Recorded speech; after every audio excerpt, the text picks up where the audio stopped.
Okay, another question. Lady in the Stripes. Who played Amber's body? Oh, that was Ira's sister. Naira's sister, our producer's sister, Theo Park. Theo Park, who is now Nick's agent, weirdly enough. She's now grown up and works for an agency that Nick is attached to in the UK. Who's Amber's voice then? What, sorry? Who's Amber's voice? Jessica does Amber's voice. If you look on the DVD and the extras, there's a great clip of Jessica and Julia doing a Daisy and a Marsha and Amber argument, and you see them actually acting it out. But Jessica does the voice for Amber. Leave me alone! Okay, there was that lady there.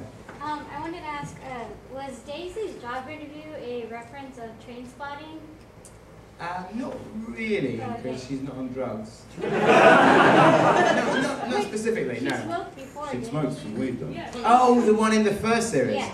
Not really, not consciously. Okay, but I also wanted to say that the One Who Flew Over the Cuckoo's Nest references were brilliant. Thank you. Well, you know, I don't know if you guys, some of you know the story, but like the guy playing the chief, the Indian, was Will Sampson's son.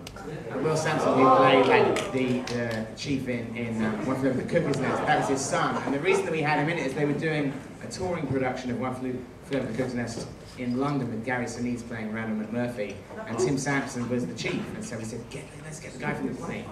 And but the weird thing about that is that obviously, like, his dad played the famous part. He'd been doing this play for months, and it made me feel guilty kind of directing him, because up until that last scene, he's like standing in the back like an extra, and like he was like, you know, sort of a really accomplished actor. And I mean, he was totally down for it. He read the script and loved it, but it always felt a bit weird, kind of up until that end bit, directing the scene and saying, okay, Jess, you're doing this, you're doing that, and Tim, you just stand there. It was kind of a big deal because he was kind of, you know, apart from the fact that he was Will Sampson's son, Yeah. he, you know, he'd been in Northern Exposure. I think he played like Marilyn Wilwyn's girlfriend, boyfriend in Northern Exposure, and you know, so he was kind of like a bit of a star. We were quite starstruck by him. Am I alive? This cake's gonna wake you up. This cake's gonna really wake me up. What is it, Kayla? What are the ingredients? You told us. Pineapple upside down cake. MDMA. Pineapple upside down cake indeed is the fuckest toughest. Okay, let's have a couple more questions because we're nearly there as well. Okay, man. Yeah, I was just wondering if you, Simon, if you prefer the acting process or the writing process, or if you have a preference one way or the other. I prefer the acting process because it's more fun, but the writing process it's also fun. But you know, it enables me to do what I want to do. So it's something it's not a chore by any means, but acting is generally more fun because it's less of a puzzle. Writing is a puzzle. You know, you can agonize over it, and you know, certainly Edgar and me have had head scratching days.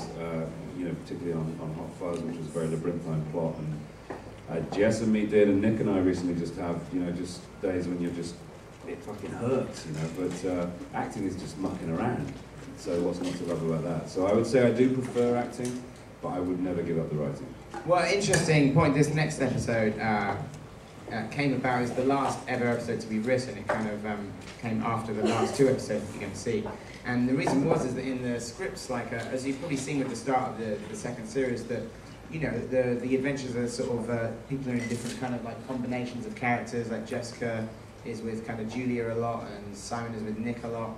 And then the original 5th episode that Simon and Jess wrote was a funny episode, but the basic plot again was about the girls have a night out and the boys have a night out, and they're separated for the entire episode. And it was the one, because I script edited, you know, on both series, especially on the second one, and I felt that there needed to be an episode where Tim and Daisy were together for the whole thing. And so it was the only script that kind of got rejected, you know, essentially. Edgar says it wasn't very good.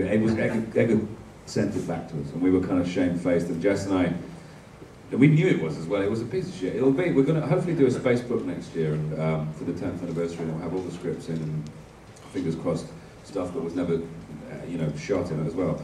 Possibly even this episode, and you'll see why it was dumped. There was a funny bit in the episode that was about a Dawn of the Dead drinking game. I remember that. Oh yeah.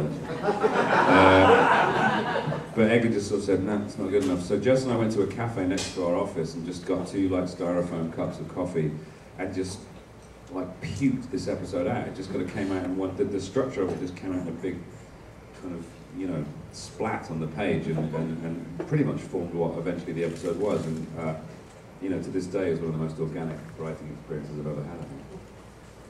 Cool. Let's just have a couple of quick questions and then Let's we'll have go. another laugh. What's that? Let's have another laugh. That was a serious question. Glasses. Serious too. Sorry? Yeah.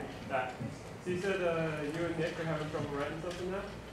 No, we've done it now, but we you know, it's just that thing of like when you write, sometimes you just run into little walls, little logistical walls, and it can be a real headache. And I just meant that in every writing experience I've had, it's happened. But you solve it. You know, you get through it. You sort out those problems. Well, my question was more if you had anything to share. What it was. I was trying to resist your time. Man behind you've had your hand up for a while. Which came first, Olivia Williams doing that cameo or that scene being written? The scene came The first. scene came first, and then we asked Olivia to do it. Olivia had liked the first series, and we knew that she, you know, had casually mentioned doing a part. And so, actually, having said that, knowing that Olivia kind of wanted to be in it, we probably wrote that scene hoping that she'd do it, obviously, because Olivia was in The Sixth Sense, and to be part of that little spoof was a real coup for us. And also, she's...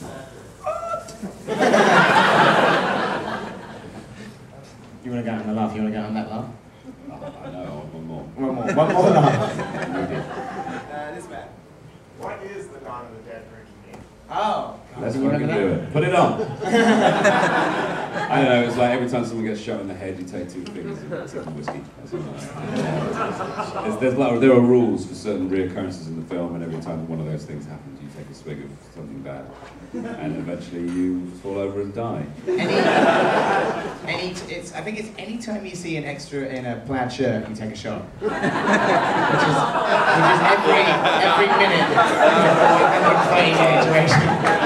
That would kill you. That would kill you.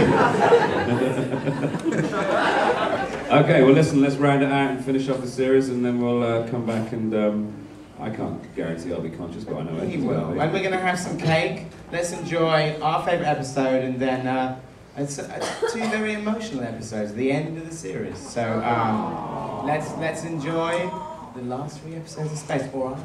Yes, they are.